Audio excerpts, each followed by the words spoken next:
Hey Dummy Brigade, what's up? Hope you all are doing good. It's me, your very own Dummy in charge here, with some new information. In this video, we are going to learn the characteristics of a modern state. What makes a state, in short. So let us just dive in straight to the point and begin.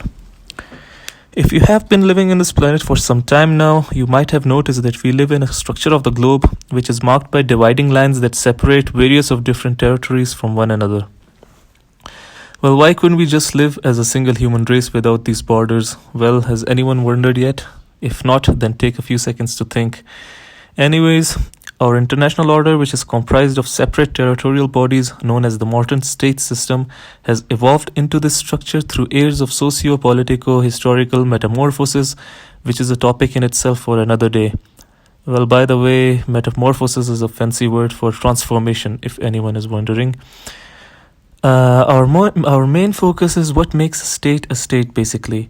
There are 4 key elements and a 5th sub-element that has been used by various authorities to portray the picture of what state actually is.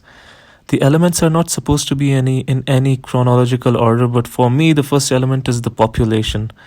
The people, the human beings have to be there sharing a sense of collectiveness and responsibility over a certain area. Which brings us to our second characteristic, which is the territory over which the population have a sense of responsibility.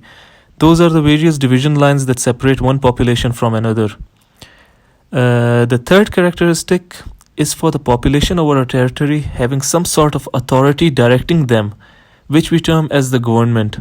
The government is the entity that is representative of the population and tasked with coordinating the internal and external affairs of the state.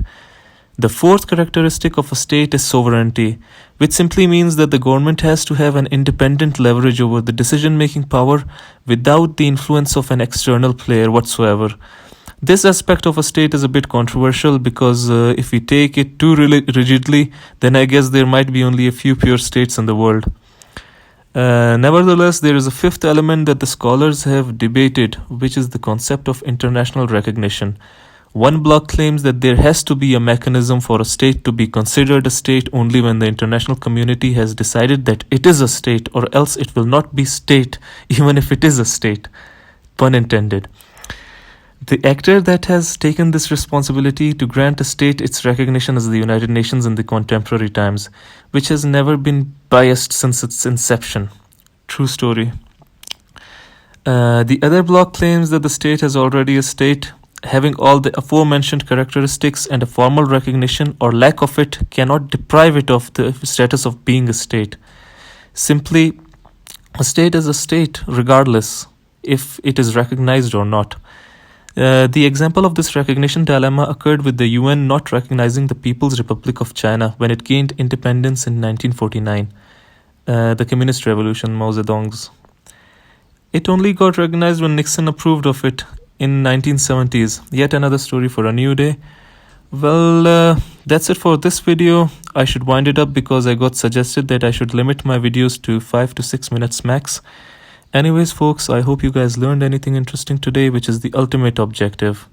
I'll see you guys with a new video soon.